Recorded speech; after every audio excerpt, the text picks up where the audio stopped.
Because remember, the king, whether it was King Arthur or Bran or Anfortas or the Fisher King, there were different names and different stories. It was the same deal.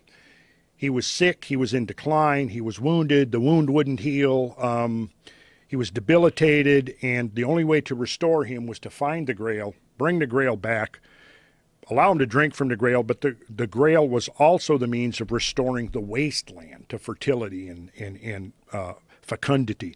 Now, here's where it gets interesting, is that the dendrochronologists who study tree rings have been looking at that period, exactly in that period that the tradition places the Grail quest, and have discovered that for about 8 or 10 years, forest growth in the northern hemisphere almost came to a screeching halt. And this has now been well documented. Mike Bailey has done most of this work, basically showing that there was a serious global cooling that took place during those years.